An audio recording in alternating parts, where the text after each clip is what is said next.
So while we still have all these vegetables out, and I didn't use all of them for yesterday's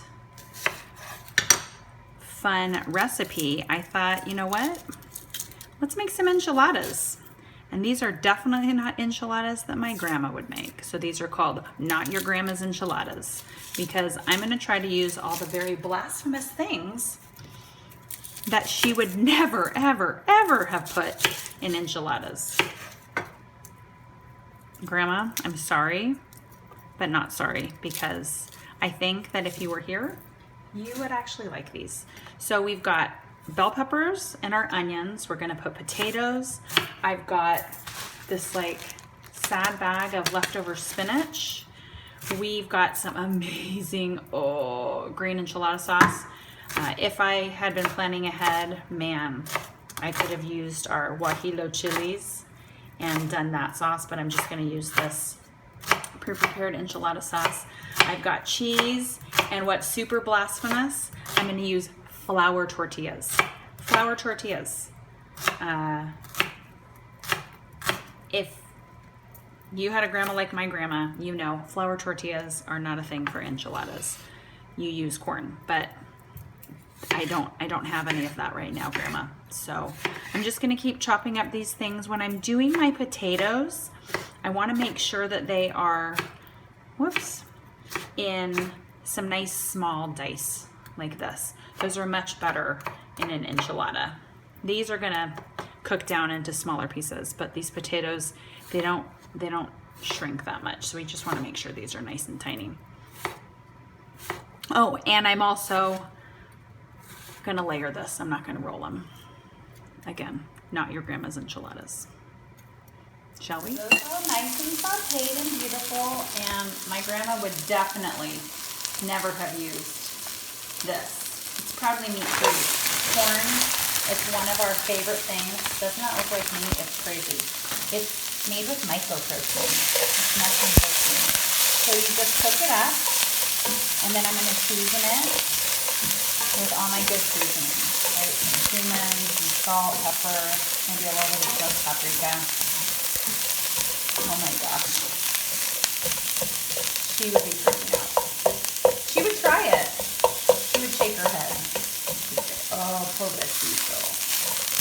These poor little enchiladas. They're gonna be really good though, I promise you. Oh, look at that color. How does that look now, right? Oh, it is beautiful and sizzling and amazing. Okay, so now we gotta do the potatoes.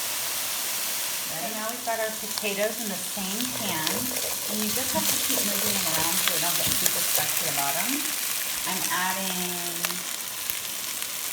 trying to add some garlic and some cumin. Now, if the potatoes get stuck, sorry, this is shaking. I just gotta shake it in there. If they get stuck, what I do is I just add a little bit of water to the bottom of the pan and just to keep moving. Yeah? And we're just cooking them until they're pork tender. Yeah? Oh my gosh, it smells so good. Can you smell it? So I've got my pan here.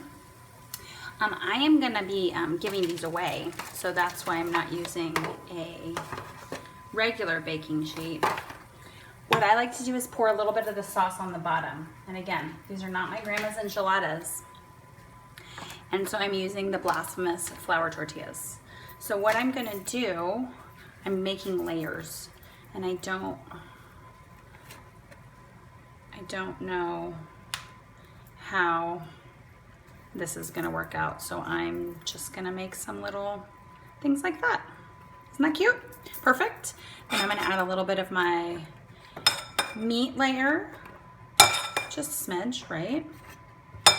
And then, cool. Then I'm gonna add some of my potatoes. Oh, don't worry, I pre-tasted these. They're definitely not poisonous, and they are amazing.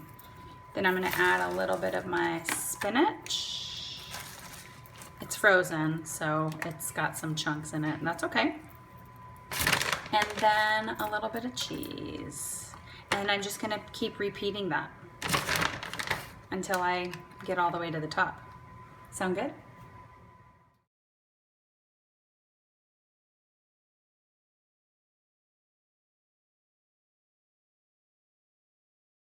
And you know what's amazing about making enchiladas? Is that you always make enough filling so you can make 2 pans. So this one is gonna go to a special friend and her family, and this one is gonna go to me. And I'm gonna eat it all up and maybe share. So look at that. I'm gonna bake it at 350 for about 30 minutes, just until the cheese is nice and brown. And when I stick a knife in the middle, what I do is I go like this, I stick a knife in, and then I feel the end, and I'm like, oh, it's hot down there. It's ready to go. Because everything's already cooked, we just need to melt it in. Yeah. So this is how browned I like to get mine.